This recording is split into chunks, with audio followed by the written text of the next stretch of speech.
एक बार की बात है, एक गरीब औरत थी जिसका नाम आयशा था। वह एक छोटे से गांव में अपने माता पिता और छोटे भाई बहनों के साथ रहती थी।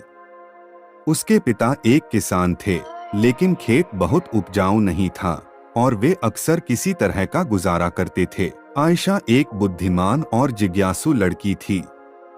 वह अपने आसपास की दुनिया के बारे में जानना पसंद करती थी। वह एक वैज्ञानिक बनने का सपना देखती थी, लेकिन वह जानती थी कि अपने परिवार की वित्तीय स्थिति के कारण उसे अपना लक्ष्य हासिल करना मुश्किल होगा। एक दिन आयशा के पिता बीमार पड़ गए। वह काम करने में असमर्थ थे और परिवार की आय और भी कम हो गई। आयशा को अपने परिवार की मदद करने के लिए स्कूल छोड़ना पड़ा। आयशा ने अपने परिवार का समर्थन करने के लिए कड़ी मेहनत की। उसने घरों की सफाई और खेतों में काम करने जैसे अजीब-अजीब काम किए। उसने स्थानीय बाजार में सब्जियां बेचना भी शुरू किया।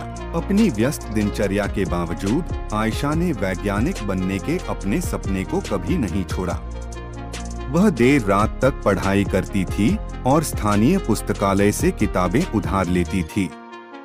उसने घर पर भी अपने स्वयं के प्रयोग करना शुरू कर दिया। कई सालों की कड़ी मेहनत और दृढ़ संकल्प के बाद आयशा ने आखिरकार अपने सपने को हासिल कर लिया। वह विश्वविद्यालय में दाखिला लिया और वैज्ञानिक बन गईं। उन्होंने विज्ञान के क्षेत्र में महत्वपूर्ण योगदान दिया। आयशा की कहानी हम सभी के लिए एक प्रेरणा है। यह दिखाता है कि अगर हम अपने दिमाग में रखते हैं और अपने सपनों को कभी नहीं छोड़ते हैं, तो कुछ भी संभव है।